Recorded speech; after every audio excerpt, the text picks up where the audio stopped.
अस्सलाम वालेकुम। इस वीडियो में हम लोग जो हमने इफ़ एल्स की कंडीशन का चैप्टर पूरा कंप्लीट किया है, हम उसकी कुछ एग्जांपल्स देखेंगे, कुछ क्वेश्चंस हैं, हम उनको सॉल्व करेंगे। हम लोगों ने एक एक एग्जांपल तो हमने देख ली थी कंडीशनल स्टेटमेंट्स की, इफ़ एल्स की, नेस्टेड इफ एंड स्विच वगैरह की। अब हम इनके मल्टीपल क्वेश्चंस देखते हैं। फॉर एग्जाम्पल हमारे पास फर्स्ट क्वेश्चन ये लिखा हुआ है, write a program to accept 2 numbers. यहाँ पे लिखा हुआ है हमारे पास कि हमें 2 नंबर एक्सेप्ट करने हैं। डैट मीन्स कि हमें ये 2 नंबर यूज़र से लेने हैं। और यहाँ पे हमें क्या कैलकुलेट करना है, हमें कैलकुलेट करना है calculate the difference between the 2 values. यानी कि जो 2 नंबर्स हम यूज़र से ले रहे हैं उन दोनों का हमें डिफरेंस कैलकुलेट करना है। डिफरेंस के मतलब होते हैं फॉर एग्जाम्पल कि हमें इनको माइनस करवाना है, ठीक है। If the difference is equal to any of the value entered, अगर हमने उन दो वैल्यूज़ का डिफरेंस लिया, डैट मीन्स कि हमने उन दो वैल्यूज़ का सेपरेट करा और उसके बाद जो हमारे पास आंसर आ रहा है अगर वो इक्वल होता है किसी ऐसी वैल्यू की जो वैल्यू हमने एंटर की थी, तो then display the following message, कि हमारे पास ये मैसेज डिस्प्ले होना चाहिए कि difference is equal to the value, जो वैल्यू हमने एंटर की है कि डिफरेंस उस वैल्यू के इक्वल है। और अगर difference is not equal to any of the value enter, that means कि जो वैल्यूज़ हमने एंटर की हैं डिफरेंस निकालने के बाद उनमें से वो वैल्यू नहीं आ रही जो हमने डाली थी, तो डेट मीन्स कि difference is not equal to any of the values enter, ठीक है। तो इस प्रोग्राम को हम देखते हैं कि किस तरह से सॉल्व होगा। प्रैक्टिकल एग्जाम्पल हम इसकी देखते हैं। Hash include stdio.h। इस एग्जाम्पल में हमें ये कहा गया था कि यूज़र से 2 नंबर हम इनपुट लें और फिर हम उनका डिफरेंस निकालें। फॉर एग्जाम्पल मैं यहाँ पे 3 वेरिएबल्स लेती हूँ, इंट a, b और डिफरेंस। ये 3 वेरिएबल्स मैंने लिए हैं। अब फॉर एग्जाम्पल मैं प्रिंट एफ में यूज़र से a इनपुट लेती हूँ। मैं यहाँ पे लिखती हूँ a इक्वल और मैं यूज़र से ये इनपुट ले रही हूँ a। स्कैन एफ, और स्कैन एफ में for example %d and then address of a। Then print F में मैं यहाँ पे लेती हूँ b, यूज़र से b इनपुट लेते हैं और मैं स्कैन एफ में यहाँ पे लिखती हूँ %d और %d के बाद मैंने यहाँ पे लिखा एड्रेस ऑफ b। अब मैं यहाँ पे फॉर्मूला लगाती हूँ डिफरेंस का। मैंने लिखा है difference equal to a minus b। जो मैंने वैल्यू इंसर्ट की हैं a की और b की, उन दोनों के बिटवीन डिफरेंस पता चले मुझे। देन इफ़ की कंडीशन में मैं ये टेस्ट करती हूँ कि अगर मेरे पास डिफरेंट इक्वल टू हो जाए a के, डेट मीन्स कि डिफरेंट का आंसर आ जाए वो आंसर जो मैंने a की वैल्यू इंसर्ट की थी, या फिर मैं और लगा के यहाँ पे बोलती हूँ और के ऑपरेटर में कि डिफरेंस इक्वल टू b, या फिर डिफरेंस का आंसर वो आ जाए जो मैंने b की वैल्यू एंटर की थी, तो इसमें मेरे पास प्रिंट एफ में मेरे पास मैसेज आए difference is equal to value और जो यूज़र ने वैल्यू एंटर की यानी कि number of value enter, that means जो यूज़र ने वैल्यू एंटर की है उसके इक्वल है, ठीक है, अगर इफ़ की कंडीशन हमारे पास ट्रू हो। अदरवाइज अगर मैं एल्स में लिखूं, एल्स में मैंने ये लिखा printf difference is not equal to any of the value. ये मैंने मैसेज यहाँ पे एल्स में प्रिंट करवा लिया। फॉर एग्जाम्पल मैं इसे कंपाइल करती हूँ और ये मेरी एग्जाम्पल 1 है। इस एग्जाम्पल 1 में फॉर एग्जाम्पल मैंने a की वैल्यू डाली 4 और मैंने b की वैल्यू डाली 2। तो अब मेरे पास 4 माइनस 2, डेट मीन्स कि मेरे पास क्या आंसर आएगा, डिफरेंस का 2 आएगा।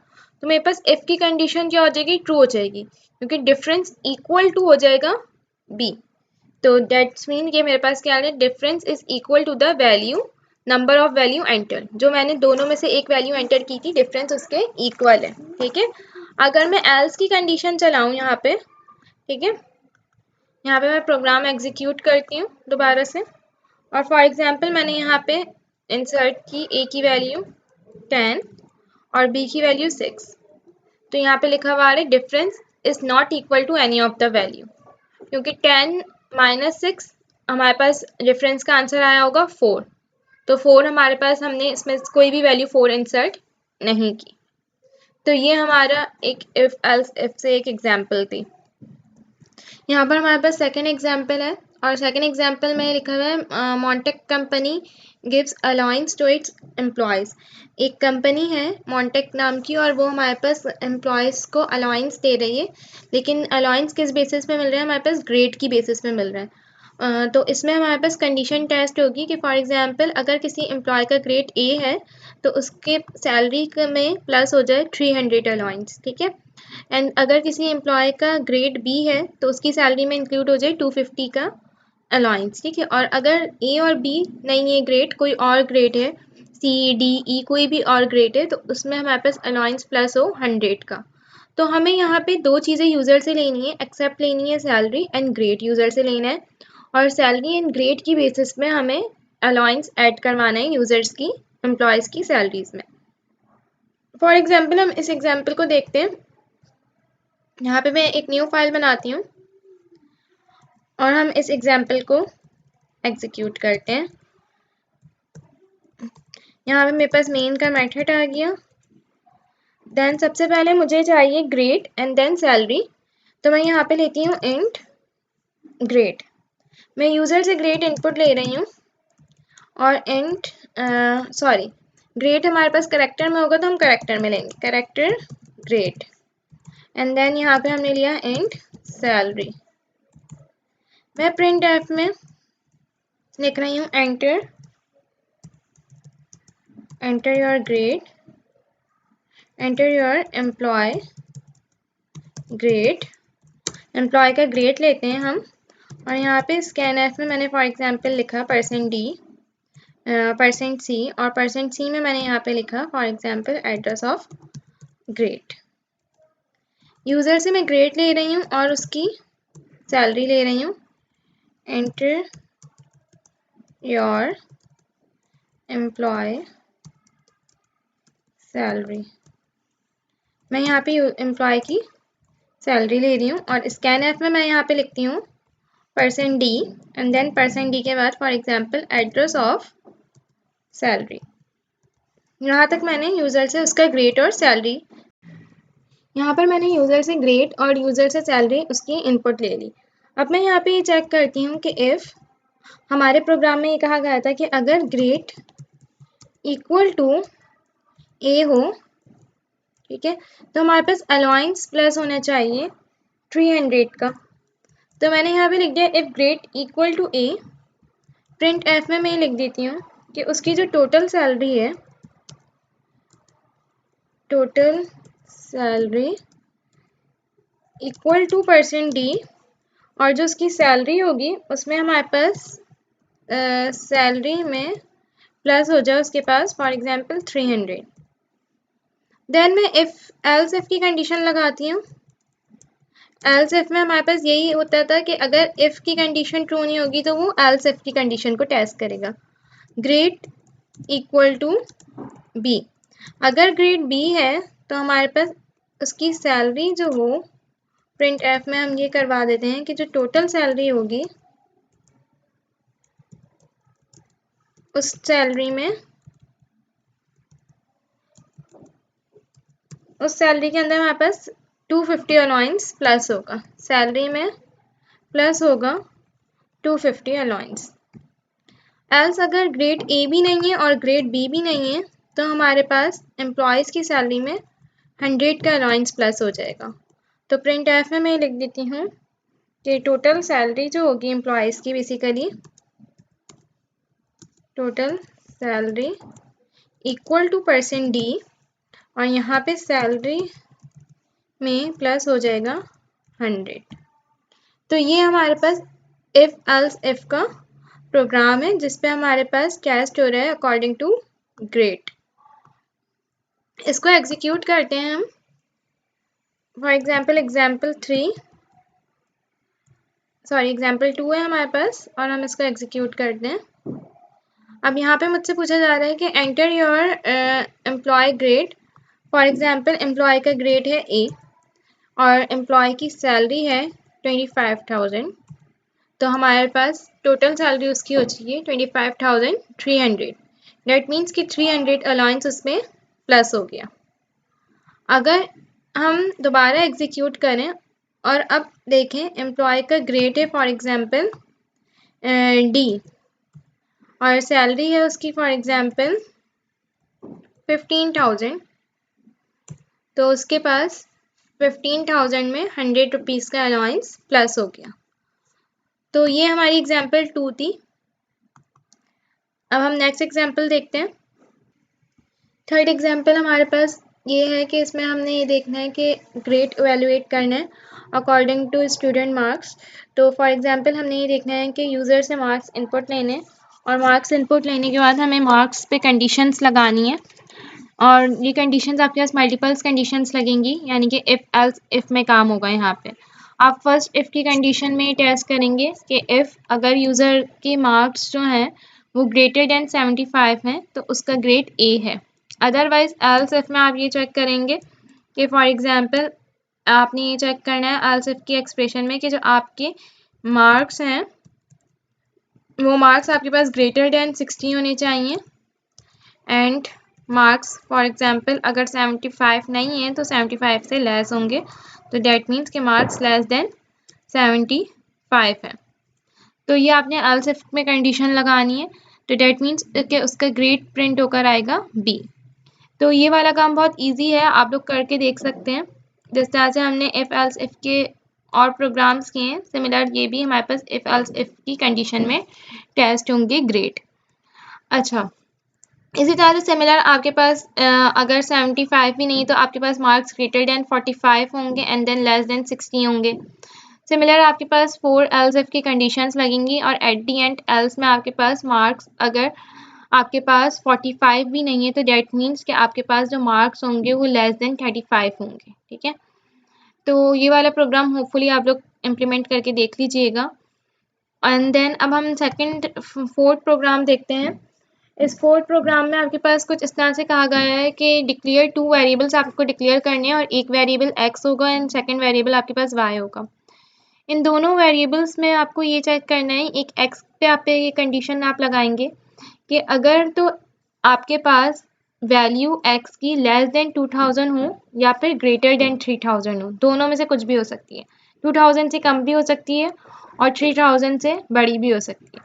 तो आपके पास x की वैल्यू प्रिंट होकर आ जाए। ठीक है, 2000 से एक्सीड आपको पता है लेस क्या होगी, यानी कि 2000 के अंदर अंदर होगी। 3000 से ग्रेटर डेट मीन्स के 3000 से बड़ी कोई भी वैल्यू हो सकती है। ठीक है, तो हमारे पास क्या प्रिंट होकर आ जाए, x की वैल्यू प्रिंट होकर आ जाए। और अगर हमारे पास y प्रिंट हमें करवाने तो y के लिए हम ये कंडीशन लगाएंगे कि अगर y की वैल्यूज 100 एंड 500 के बिटवीन आ रही हैं तो हमारे पास y की वैल्यू प्रिंट होकर आ जाए। तो हम इसको करके देखते हैं इस एग्जाम्पल को। यहाँ पर हम लोग एग्जाम्पल 4 करके देखते हैं। एंड मेन का मेथड और मेन के मेथड के बाद फॉर एग्जाम्पल मैं 2 वेरिएबल्स ले लेती हूँ x, y और ये मैं यूज़र से इनपुट ले लेती हूँ। प्रिंट एफ में x की वैल्यू यूज़र से इनपुट ले लेते हैं एंड देन y की वैल्यू भी यूज़र से इनपुट लेंगे। For example address of x and then print F में हम यूज़र से y की वैल्यू इनपुट ले लेते हैं and scanf and then for example %d address of y। अब हमें x के लिए हमें ये कंडीशन चेक करनी है कि इफ़ x जो है हमारे पास अगर उसकी वैल्यू लेस देन हो 2000 से और या फिर x की वैल्यू जो हो वो ग्रेटर हो 3000 से, तो मेरे पास प्रिंट एफ में x की वैल्यू आ जाए। That means x equal to हो जाए %d के, और मेरे पास जो भी x की वैल्यू यूज़र ने इनपुट डाली होगी वो वैल्यू आ जाए। एक इफ़ की कंडीशन तो मैंने x के लिए लगा दी, सेकेंड इफ़ की कंडीशन में y के लिए लगाती हूँ कि y की वैल्यू या तो लेस देन होनी चाहिए 100 एंड y की वैल्यू आपके पास y की वैल्यू ग्रेटर देन होनी चाहिए 100 एंड देन y की वैल्यू आपके पास लेस देन होनी चाहिए 500। देन प्रिंट एफ में हमारे पास आ जाए y equal to %d and comma लगा के y, यहाँ पे आपके पास y आ जाए। इस प्रोग्राम को हम एग्जीक्यूट करते हैं और इसे हम चेक करते हैं। एग्जाम्पल 3, सबसे पहले हमसे x की वैल्यू इनपुट कहा जा रहा है कि x की वैल्यू डालें। x की वैल्यू हमारे पास होनी चाहिए लेस देन 2000 या फिर greater than 3000। For example less than 2000 मैंने डाली 1000 और y की वैल्यू मैंने बिटवीन डाल दी 100 एंड 1500 की बिटवीन। तो आप देखिए मेरे पास x एंड y दोनों की वैल्यूज प्रिंट होकर आ गई। ठीक है, अच्छा एंड देन हम इसके अपोजिट अगर वर्क करें, यानी कि हमने क्या कहा कि x लेस देन 2000 होना चाहिए, मैंने डाल दिया 2500। ठीक है, अब ये 2500 जो है बड़ा है, ठीक है सही है, लेकिन हमारे पास x की वैल्यू 3000 से बड़ी नहीं है, सही है। एंड देन y हमने फॉर एग्जांपल डाल दिया 600, तो मेरे पास x और y में से कुछ भी प्रिंट होकर नहीं आया। ठीक है, अब फॉर एग्जांपल मैंने x की वैल्यू यहाँ पे इंसर्ट की 6000 और y की वैल्यू मैंने इंसर्ट की 250, तो मेरे पास x और y की वैल्यूज आ गई। होपफुली आपको ये वाली एग्जांपल भी समझ आ गई होगी। हम नेक्स्ट एग्जांपल देखते हैं। हमारे पास ये नेक्स्ट एग्जांपल जो है एग्जांपल 5, इसमें हमारे पास कुछ थोड़ा सा सिनेरियो टाइप का है और हमें वो सॉल्व करना है। फॉर एग्जांपल यहाँ पे लिखा हुआ है हमारे पास कंपनी मैन्युफैक्चर 3 प्रोडक्ट्स, यानी कि एक कंपनी है और उसने 3 प्रोडक्ट मैन्युफैक्चर किए हैं और उन 3 प्रोडक्ट्स की नेम है computer stationery, fix disk and computers. ये 3 प्रोडक्ट्स हैं एंड इसको हमने कोड असाइन किए हुए हैं, हर प्रोडक्ट को एक डिफरेंट कोड असाइन किया हुआ है। For example product computer stationery की प्रोडक्ट को जो कोड असाइन किया हुआ है वो कोड 1 असाइन किया हुआ है। जो फिक्स डिस्क हैं उनको हमने कोड असाइन किया हुआ है 2 एंड जिन कंप्यूटर के प्रोडक्ट्स को हमने कोड असाइन किया हुआ है 3। ठीक है, अच्छा अब यहाँ पे लिखा हुआ है the company has a discount policy. अब कंपनी ने इन प्रोडक्ट्स पे कुछ डिस्काउंट्स ऑफर किए हैं। फॉर एग्जांपल उसने ये कहा हुआ है कि अगर आप कंप्यूटर स्टेशनरी आप परचेज कर रहे हैं $500 की या फिर इससे ज़्यादा की, तो फिर आपको 12% का डिस्काउंट मिलेगा। ठीक है, फिर सेकंड उसने ये बताया हुआ है कि अगर आप यही कंप्यूटर स्टेशनरी $300 या फिर 300 से ज़्यादा की आप परचेज करेंगे तो आपको 8% का डिस्काउंट मिलेगा। सिमिलर इसी तरह से आपको ये बताया हुआ है कि अगर कंप्यूटर स्टेशनरी आप बिलो 300 लेंगे तो आपको 2% का डिस्काउंट होगा। सिमिलर आपको इसी तरह से सारी प्रोडक्ट्स के ऑर्डर अमाउंट बताई हुई है और उस पर कुछ डिस्काउंट परसेंटेज बताई हुई है। तो आपको यहाँ पे कैलकुलेट क्या करना है, आपने इस प्रोग्राम में कैलकुलेट करना है discount amount as per this policy. That means आपने ये कैलकुलेट करना है कि फॉर एग्जांपल अगर यूज़र कंप्यूटर स्टेशनरी ले रहा है और वो ले रहा है $500 की या फिर इससे ज़्यादा की, तो उसके पास 12% के डिस्काउंट पे उसके पास ऑर्डर अमाउंट कितनी बनी, यानी कि उसको कितनी पेमेंट देनी पड़ेगी एट दी एंड। ठीक है, तो आपने इसको कैलकुलेट करना है। तो डेट मीन्स आपने डिस्काउंट अमाउंट कैलकुलेट करनी है इस प्रोग्राम की। तो मैं इस प्रोग्राम को आपको करके दिखाती हूँ। फॉर एग्जांपल हम न्यू फाइल बनाते हैं और इस न्यू फाइल में हम इस प्रोग्राम को देखते हैं। यहाँ पे सबसे पहले हम प्रोडक्ट कोड ले लेते हैं, इंटर प्रोडक्ट कोड। ये हम यूज़र से इनपुट लेंगे प्रोडक्ट कोड भी, एंड देन हम फ्लोट में ऑर्डर अमाउंट ले लेते हैं। ऑर्डर अमाउंट के नाम से मैंने एक वेरिएबल ले लिया और मैंने रेट के नाम से एक वेरिएबल लिया जिसमें मैंने वैल्यू इनिशियलाइज करवा दी 0।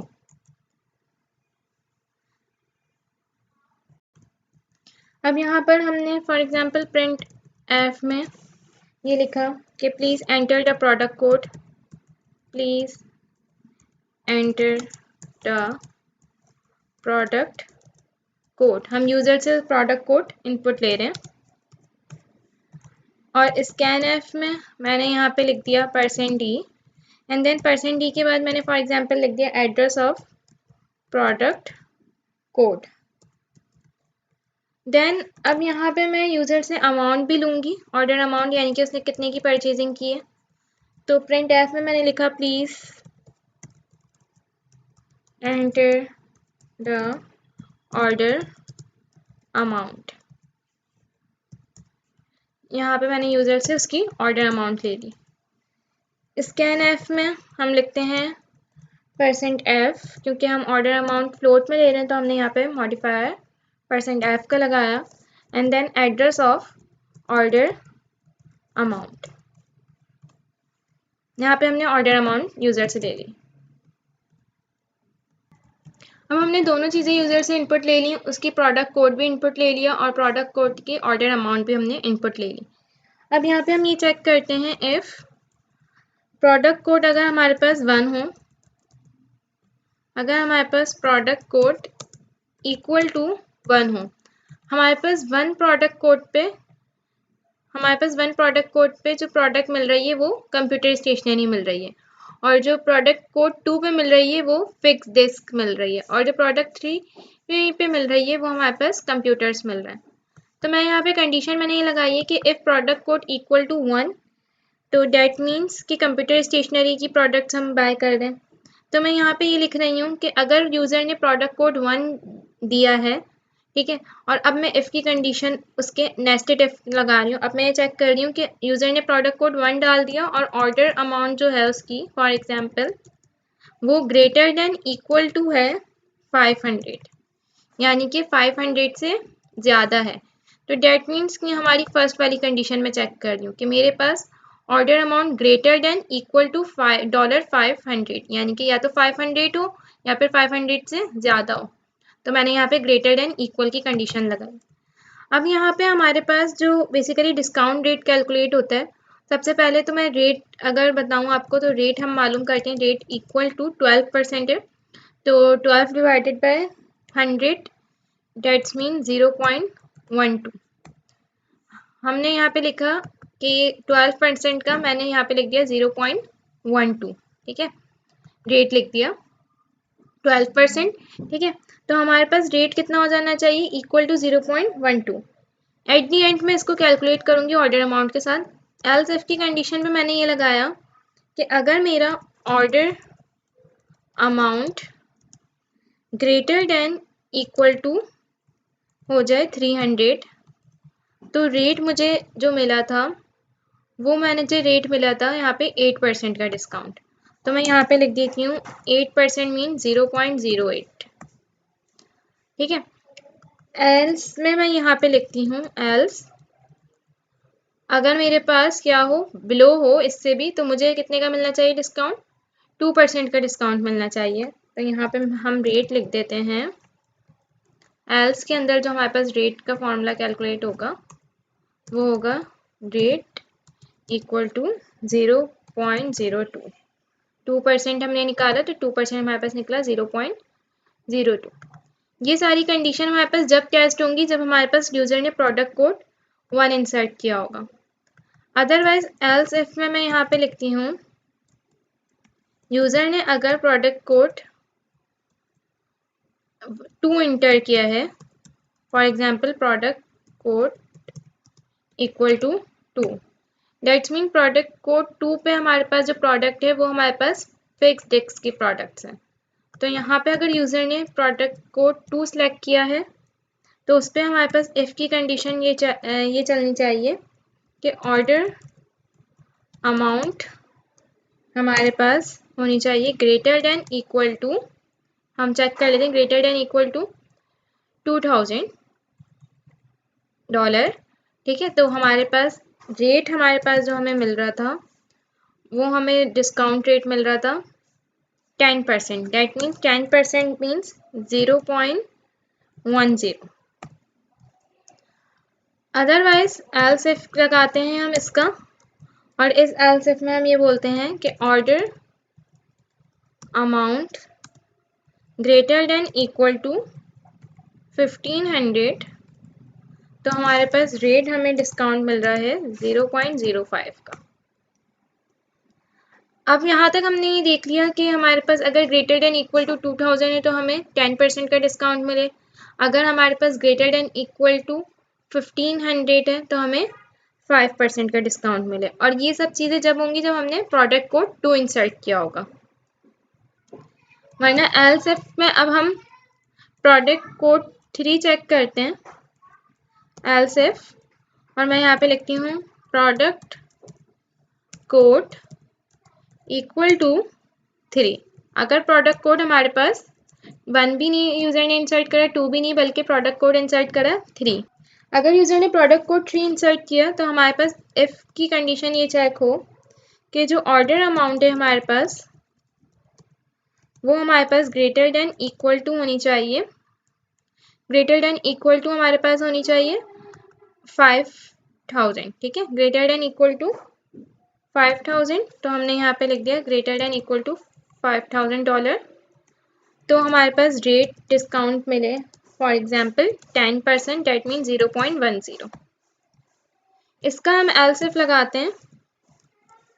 एल्स इफ अगर ऑर्डर अमाउंट हमारे पास ग्रेटर देन इक्वल टू हो 2500, तो हमारे पास यहाँ पे उसको रेट का डिस्काउंट मिले 0.05, डेट मीन्स 5%। अब ये हमने तीनों प्रोडक्ट कोड पे हमने कंडीशंस लगा ली हैं। अब यहाँ पे हम ऑर्डर अमाउंट कैलकुलेट करते हैं। ऑर्डर अमाउंट जो मेरे पास होनी चाहिए उसमें माइनस इक्वल हो जाए मेरे पास order amount multiply by rate, और एट दी एंड मेरे पास नेट अमाउंट निकल कर आ जाए। For example the net amount, for example the net order amount is percent f, क्योंकि मैंने फ्लोट में लिया था। फॉर एग्जाम्पल पॉइंट के बाद 2 नंबर लेने तो मैंने लिख दिया %.2f, एंड देन यहाँ पे कॉमा लगा के पास करवा देते हैं ऑर्डर अमाउंट। देन हम इसको इवेल्युएट करते हैं। एग्जाम्पल 4। अच्छा, यहाँ पे एल्स की स्पेलिंग में मिस्टेक है, एल्स अच्छा यहाँ पे टर्मिनेटर नहीं लगाया था। अब इसको एग्जीक्यूट करते हैं। सबसे पहले मुझसे पूछा जा रहा है please enter the product code. For example मैंने प्रोडक्ट कोड यहाँ पे इंसर्ट किया 3, और जो मेरी ऑर्डर अमाउंट है वो मैंने ऑर्डर अमाउंट डाली 6000। तो मैंने यहाँ पे 6000 डाली, और 6000 पे मुझे कितने का डिस्काउंट मिलना चाहिए? मुझे 6000 पे मैं greater than equal to 5000, that mean कि मुझे 10% का डिस्काउंट मिलना चाहिए। तो आफ्टर 10% डिस्काउंट मेरे पास जो अमाउंट कैलकुलेट हुई है वो 5400 की अमाउंट कैलकुलेट हुई है। अच्छा, एक और एग्जाम्पल को इवेल्युएट करके देखते हैं हम। फॉर एग्जाम्पल मैं प्रोडक्ट 1 कोड डालती हूँ। मैंने डाला यहाँ पे 1, और जो मेरी अमाउंट है वो ग्रेटर देन इक्वल टू 500 है, डेट मीन 600 मैंने डाल दी। तो मेरे पास 12% का डिस्काउंट कैलकुलेट हुआ, और 12% का डिस्काउंट कैलकुलेट होने के बाद मेरे पास जो नेट ऑर्डर अमाउंट थी वो 528 आ गई। होपफुली आप लोग को ये एग्जाम्पल समझ आ गई होगी। ये कंप्लीट एग्जाम्पल है आपके पास, आप इसको देख सकते हैं। यहाँ पे हमने इसमें मल्टीपल इफ एल्स इफ की कंडीशन में चेक किया, एंड देन प्रोडक्ट के चेक किया। पहले प्रोडक्ट 1 देखा, अगर यूज़र प्रोडक्ट 1 डाल रहे तो हमारे पास कौन सी कंडीशन टेस्ट हो, अगर यूज़र प्रोडक्ट कोड 2 डाल रहे तो कौन सी कंडीशन टेस्ट हो, और अगर यूज़र प्रोडक्ट 3 डाल रहा है प्रोडक्ट कोड 3 तो हमारे पास कौन सी कंडीशन इवेल्युएट हो। यहाँ पर हम एग्जाम्पल देखते हैं जो स्विच केस से हमें परफॉर्म करनी है। इस एग्जाम्पल में हमें ये देखना है कि फॉर एग्जाम्पल यूज़र सेलेक्ट कर रहा है अल्फ़ाबेट्स और उन अल्फ़ाबेट की बेसिस पे हमें कंप्यूटर की कॉरस्पॉन्डिंग लैंग्वेज जिसको डिस्प्ले करवाना है। इट मीन्स ये कंप्यूटर की कैपेबिलिटीज़ कह लें कि हमारे पास कंप्यूटर कौन सी कैपेबिलिटी की लैंग्वेज ले रही है, ठीक है। तो ये हमें टेस्ट करवाना है अल्फ़ाबेट्स और लेटर्स पे। तो यहाँ पे हम स्विच केस के थ्रू ये प्रोग्राम करके देखेंगे। इनपुट में फॉर एग्जांपल यूज़र ने कैपिटल ए या फिर स्मॉल ए डाला तो उसके पास आउटपुट में डिस्प्ले हो एडा। अगर इनपुट में यूज़र ने कैपिटल बी या फिर स्मॉल बी डाला तो उसके पास आउटपुट में डिस्प्ले हो बेसिक। इस एग्जाम्पल को हम करके देखते हैं। फॉर एग्जांपल यहाँ पे मैं कैरेक्टर और यहाँ पे मैंने एक वेरिएबल ले लिया है इनपुट के नेम से। प्रिंट एफ में मैं फॉर एग्जांपल इनपुट ले रही हूँ यूज़र से। मैं यहाँ पे लिखती हूँ इनपुट। इनपुट के बाद फॉर एग्जांपल मैं यहाँ पे स्कैन एफ में यहाँ पे लिख देते हैं %c। हमारे पास कैरेक्टर के लिए %c यूज़ होता है। और यहाँ पे मैं लिख देती हूँ एड्रेस ऑफ इनपुट। ये यूज़र से गेट कर रहे हैं हम। अब मैं यहाँ पे स्विच केस लगाती हूँ और स्विच केस में फॉर एग्जांपल यहाँ पे मैंने पास करवाया इनपुट और यहाँ पे केस बनाते हैं। फॉर एग्जांपल अगर यूज़र ने इनपुट डाला कैपिटल ए, एक और केस बनाती हूँ यहाँ पे कि फॉर एग्जांपल केस अगर यूज़र ने इनपुट डाला स्मॉल ए। दोनों में से कोई भी केस यूज़र ने इनपुट डाला तो प्रिंट एफ में मेरे पास लिखा हुआ आना चाहिए एडा, अदरवाइज मेरे पास ये ब्रेक हो जाए। फिर मैं यहाँ पे केस बनाती हूँ कि अगर यूज़र ने डाला बी या फिर यूज़र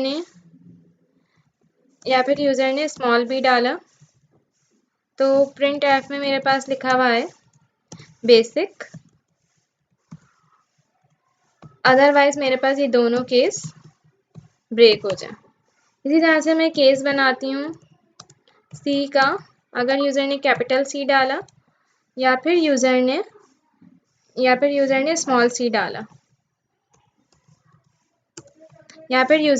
सी डाला तो मेरे पास यहाँ पे प्रिंट एफ में लिखा हुआ आना चाहिए कोबोल, अदरवाइज ये वाले केस भी ब्रेक हो जाए, ठीक है। अगर यूज़र ने केस डाला डी या फिर यूज़र ने स्मॉल डी डाला, केस में स्मॉल डी डाला, इन दोनों में से कोई भी एक केस डाला तो प्रिंट एफ में मेरे पास लिखा हुआ आना चाहिए डी बेस फॉर एग्जांपल 3, ये मेरे पास आना चाहिए, अदरवाइज ये भी मेरे पास हो जाएगा ब्रेक। फॉर एग्जांपल केस बना एफ का और यहाँ पे अगर यूज़र ने कैपिटल एफ इंसर्ट किया या फिर केस में यूज़र ने स्मॉल एफ इंसर्ट किया तो प्रिंट एफ में हमारे पास आना चाहिए 14 and then otherwise case break होगा। अब इसी तरह से सारे केस चेक होंगे। मैं यहाँ पे डायरेक्ट डिफ़ॉल्ट का केस प्रिंट करवा देती हूँ। डिफ़ॉल्ट में प्रिंट एफ की स्टेटमेंट आए अगर इनमें से कोई भी केस ना हो और यहाँ पे प्रिंट एफ में लिखा हुआ आ जाए रॉन्ग इनपुट। यहाँ पे यूज़र ने अगर इनमें से कोई भी केस नहीं डाला तो रॉन्ग इनपुट हमारे पास आ जाए। तो इस प्रोग्राम को हम देखते हैं एग्जीक्यूट करके।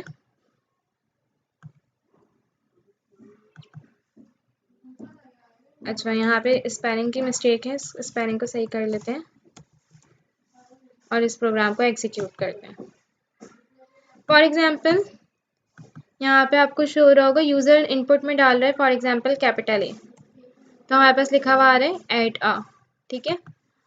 फॉर एग्जांपल यूज़र ने डाला स्मॉल एफ तो हमारे पास लिखा हुआ आया 14। फॉर एग्जांपल यूज़र ने यहाँ पे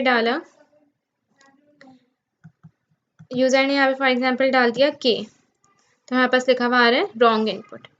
तो ये हमारे पास एग्जाम्पल थी यूजिंग स्विच केस। होपफुली आप लोग को सारी एग्जाम्पल समझ आई होंगी जितनी भी एग्जाम्पल्स हमने की हैं कंडीशनल स्टेटमेंट्स की।